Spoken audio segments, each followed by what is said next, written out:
Hindi na nasa ospital, may bukol na pala ang atay. Dahil yung patila pa yung may mga bukol. Cancer na. Hindi agad sila sabi. Siguro kasi sa bukod ng trabaho, iniisip gasto.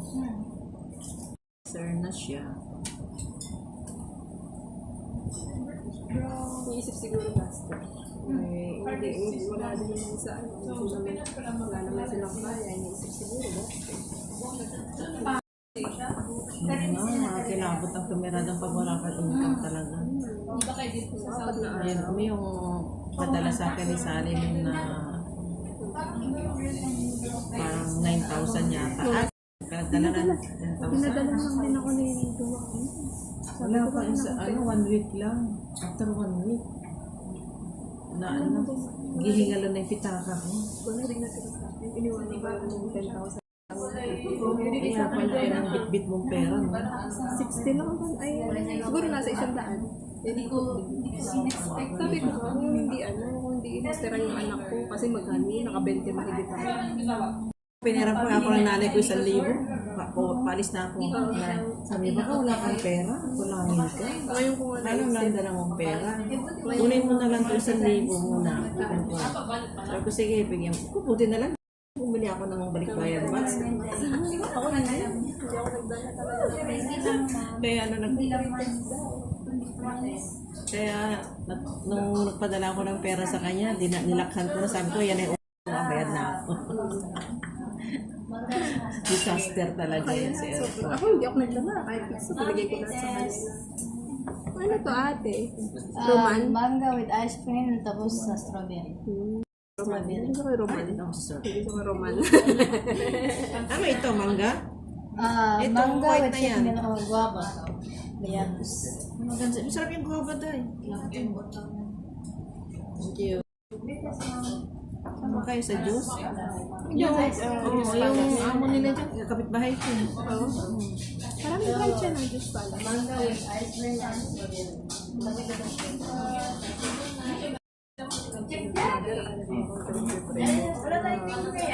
Hindi naman pare-pareho lahat ng kapalaran na ng tao. Hindi naman natin masasabi na porke hindi maganda doon, wala ka ng ano. Sana, Po ang aming dinner. Behan. Sanchez. sit. Behan.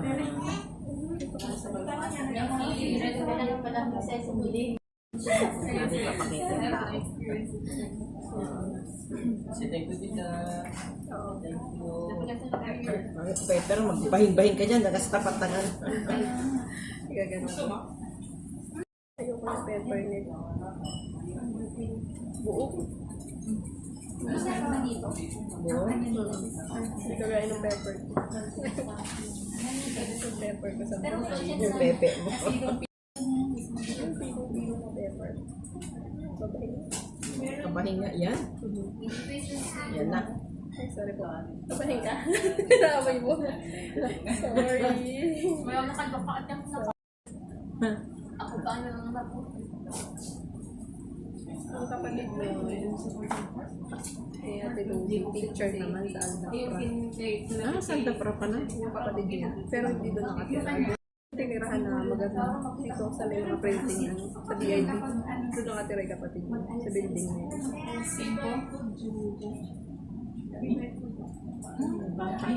Bata kasama.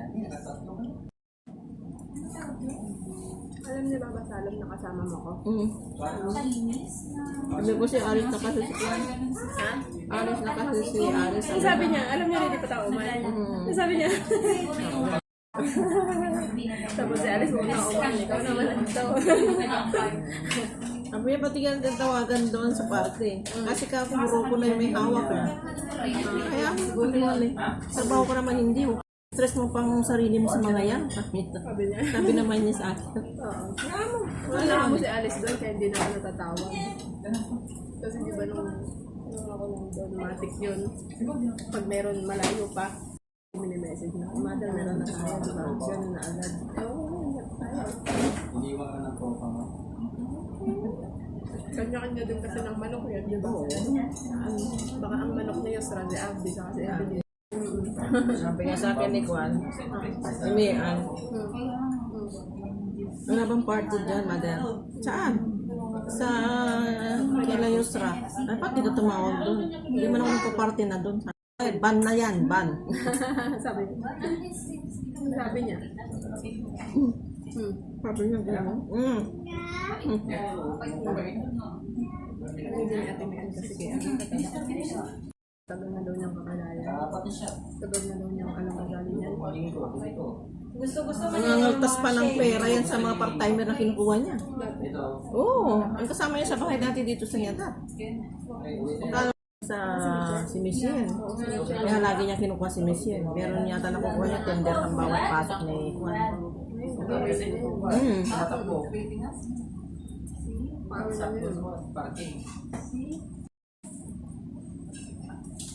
Dati nga lagi niya kasama yun. Ewan kapag nakakawin.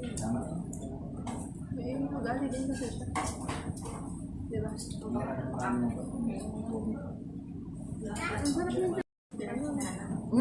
Ang lambot siya. Malambot. ano siya, LA. Wala nang LA sa atin eh. Sa Bulacan. Dati meron. Ito ba ng bola? Tubig lang sa kanya. Parang busog na agad ako. Busin mo yan? Ang dami mother. Ako gabi nagsaing ako yung pag-uwi ko. Kasi lumabas na yung pintura. Para ipopost natin. Sa my day natin sa WhatsApp. Sa WhatsApp niya mo. Hindi siya nagbubukas ng WhatsApp ko eh. Ng ano ko. Hindi niya nakikita. Hindi niya nakikita. Ganun.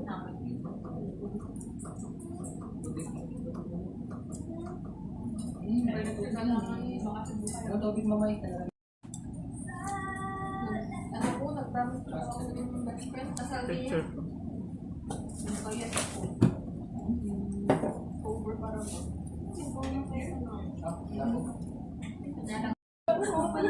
Alam mo, alam ko yung buwan na bukas.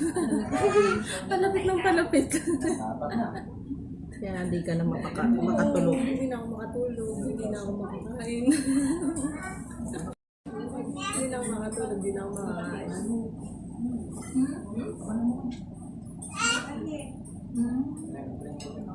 Haba pa ng tambay mo sa Kung lumagpas kaya ako ng 5 kg, siguro nasa 400 babayaran ko. Dirham? Siguro, sandaan isang kilo, diba? Pero nga, inaano daw nila, kagaya nun, yun yung sinasabi. Pagin siya nung nakaraang uwi niya. 5 kilo yata. Pinrila sa kanya yung 1 kilo. Kasi nga sobrang dami.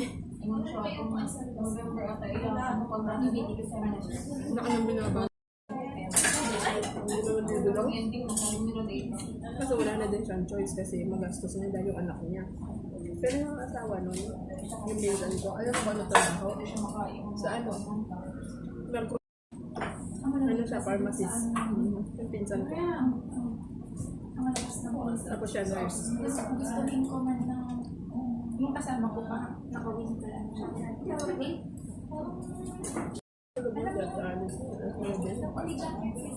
Sabi niya dapat daw. Ang mabahay niya dito. Sabi niya, Layo pa. dapat kagabi. Malapit lang pag doon sa amin kasi tatawid ka lang sa kabila. Nawala mo. Alam ko naging mag-good. Sure mo lang. Uuwi na din doon sa March. Dapat pa inagahan mo ang pag-mimit natin kasi para nakarating ka rin kay Juan.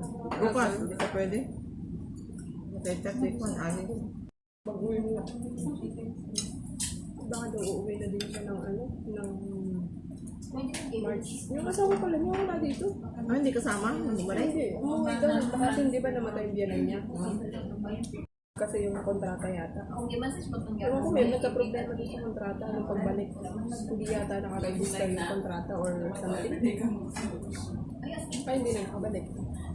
Si Sheila, wala na din. Wala na rin. Yung na din dito. Nasa Ireland na din. Paano pa sila minsan si Sheila lang nagaan sa kanila, di ba? Buntis ka kayo?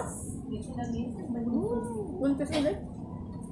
Ay, pag nga po, paalaga sa doktor. Kaya umuwi siya sa Pinas. Kasi lang magbuntis. Yan, wala yung tubog natin. Lipat-lipat na Nandun ko lang busog na ako. Kasi ako pa tawag bilongan, no? Thank you. More than.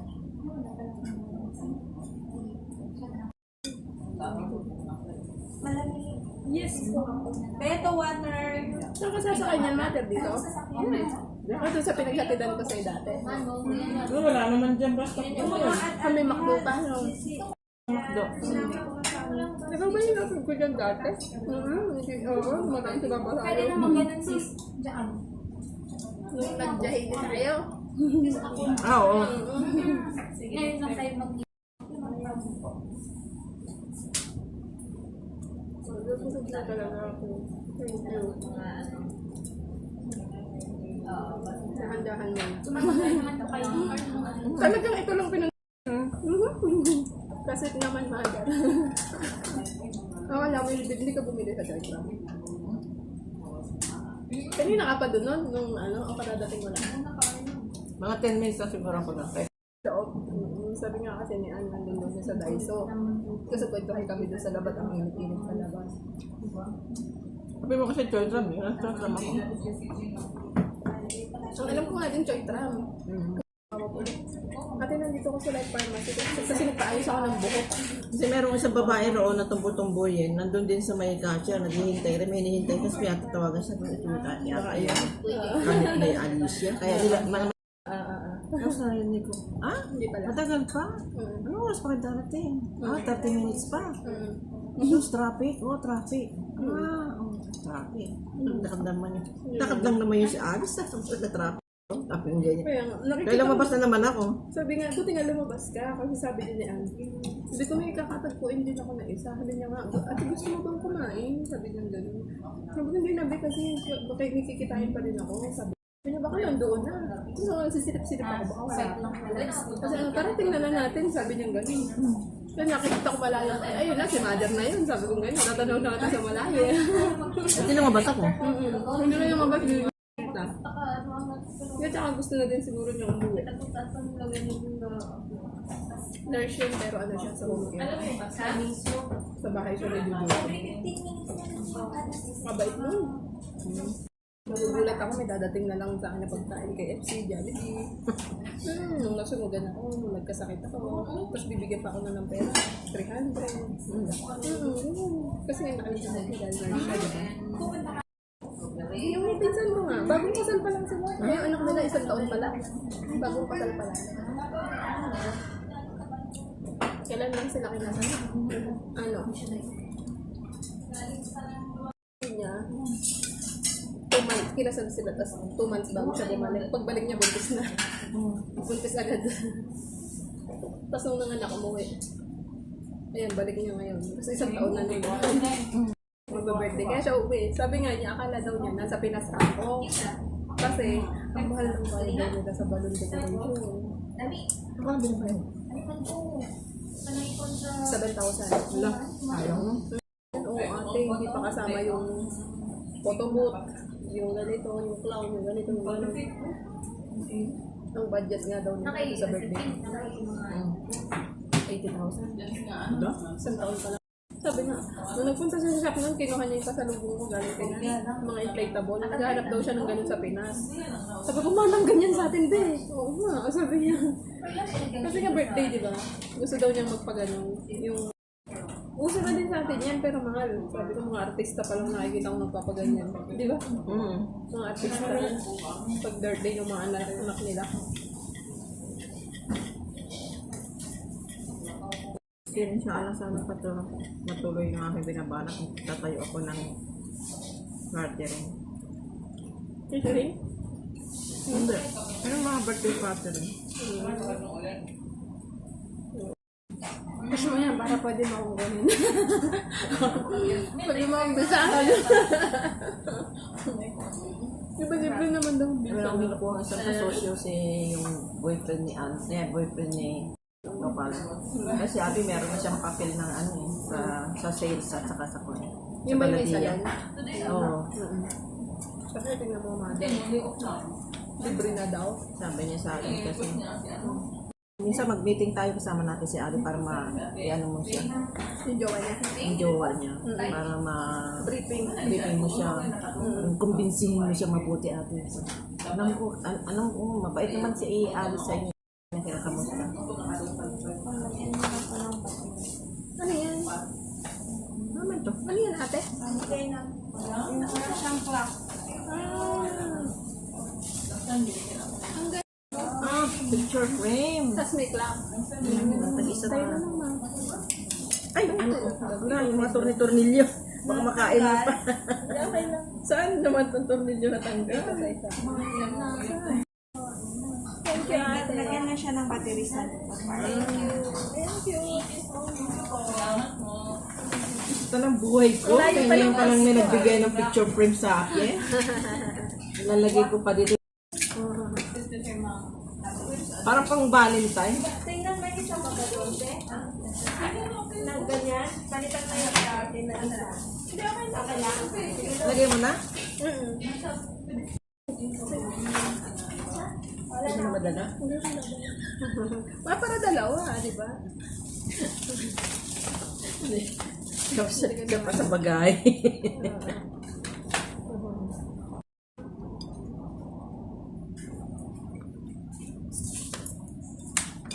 May remembrance. Ang layo pa ng Pasko, ate ah. May pag-giveaway ka na. Marami kasi kang iba-iba. Iba. May relo pala yung kabila. Rilo, saka picture frame.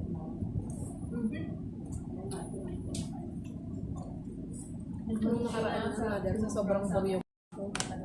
Punta ko pala, ikot-ikot ako doon.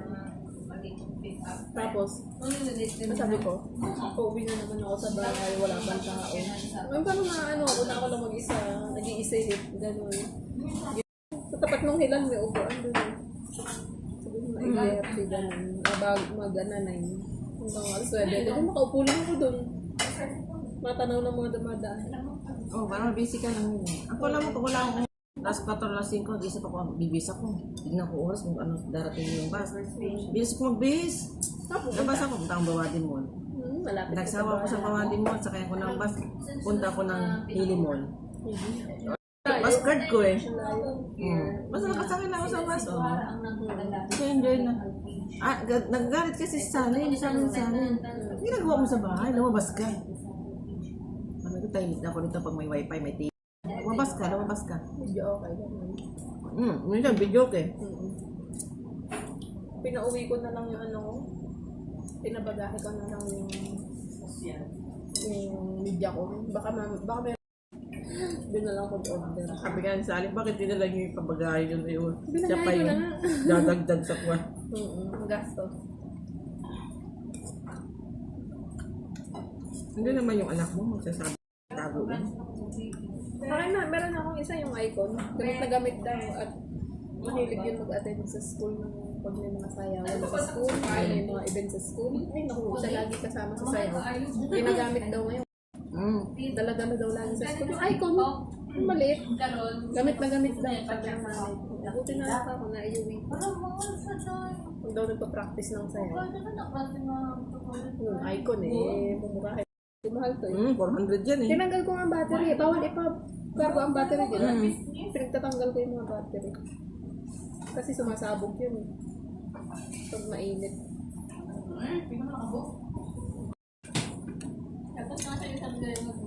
Pag pray mo ko. Bahala ka. Ano interesting. Yung dating stock namin. Nung unang minute, niloloko ko. Hindi pa tapos ko pa. Sabi ko bakla. Kasi sabi niya mag-open daw siya ng shop. Kanyang shop. At lagi nga daw delay sahod. Kahit ano daw pasukan niya, delay sahod. Nagtayo na lang daw siya sa sarili niyang shop. Flower shop. Tayo na. Pero biniro ko lang siya. Biniro ko lang nga. Sabi ko bakla nga. Pahalin mo na lang ako. Sabi ko gano'n. Ikaw na lang arbag ko, ikaw sa flower, ako sa balon. Ay, hindi ko na kailangan ng kasama. Sabi niya gano'n. Kaya ko na mag-isa. Hindi daw niya kailangan na bubuksan niya. Kaya daw niya mag-isa. So, parang masyado naman itong sineryoso. Di ba? Yung sabi niya, tsaka yung pagkasabi niya, ay ate, hindi ko naman kailangan naman pasama sa shop. Kaya ko naman mag-isa. Sabi niya gano'n. Sabi ko gano'n. Hindi na ako nagtanong, wala nun. Kasi pag gano'n, alam mo na eh. Tapos sa isang araw, kasi nga, di ba hindi pa na-release yung isa, yung kausap namin na kinukuhanan doon sa Oman. Parang si Adam mini-mini. Nagtanong ako sa kanya, sabi ko, bakla, kailangan ba ng sponsor sa ano? Kasi yung kausap namin sabi, kailangan, hindi na daw kailangan. Bakit ngayon sabi, kailangan na naman daw ang gulo kausap. Ito, ano na sinabi niya? Sabi niya, parang ba? Parang puro negative yung sinabi din niya. Siguro na-reportan ni Taba na punta mo doon. Sabi niya, hindi, mahirap ang pagkuha dito ng visa ngayon. Sabi niya, ang mga ano daw, tapos pinasa pa niya yung mga lalaki daw pwedeng mag-visa ng gano'n. Sabi niya, nakaban daw yung 13 kinds of of labor doon. Yung waiter daw, yung sales, yung bawal daw bisahan, waitress, nakaban daw. Dami na nagsasabi. Tapos hindi na rin ako nagsabi. Hindi ko na inano. Kasi parang pinagsasabi ko sa kanya, parang totoo lagi siya. Yung about sa pagpunta ko doon. Masarap siya. Masabi ba? Walang kasing roman. Ang roman. Hindi Tabang. ko na naupo. Ang gulay lang kainin.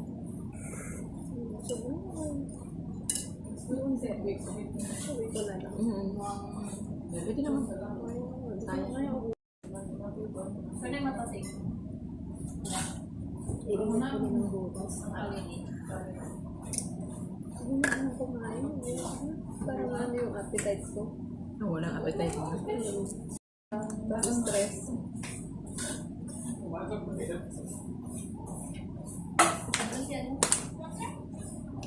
Wala siya nag-proud doon sa tundod ako sa area namin. Pero nasa ko. Di ba? Dalawa. Yung nakita ko kanina doon sa church ng babae, dito pagkaganyan, paglabas niya sa akin, oh, yung ginagawa mo dyan. Ganyan. Sabi ko, Sino? tahan ko rito sa Sabiya Kalipa na ginupitan, nagpagupit kami doon. Tapos doon kilala niya pala ako. Last time na nakita ko siya dito sa KFC na kumakain ako, ayun pala, meron siyang sakit. May sakit daw siya. May, parang, kasi kalbo siya eh. Kinalam ko, sabi ni Lori sa akin. Baka kinikimo. Yung nakita ko kanina, may ganda na ng buhok. Hanggat nito na. Tumutubo naman. Tapos may kulay pa yun. Blondie pa eh. Tumutubo naman nga. Dati ka masigaw ako. Tumutubo. Sa akin, pag haba na ng buhok ko, sabi sa akin pala, paalis na siya. Oo nga, ang ganda eh. Sabi ko, pa-blondie ka pa ha. Pa-America ka pa. Pag nag-stop yung pagkikimo niya, tutubo yun. Tingnan mo si Loko-Loko. Loko-Loko. Ang ganda na kaso. Sabi ko, ano nga yung sakit nito? Gumaling na kaya siya. Sabi ko, ano, kamusta ka na? Magaling na ako. Alhamdulillah. Pero hindi niya kasi pinala. Doon pa doon sa borders niya na kaibigan ko ang nandun. Siya lang sabi sa akin. Sabi niya, ano siya eh, manggugupit yun pala. Sa salon ng trabaho. Kaya ang ganda ng buhok ng pagkulay ng...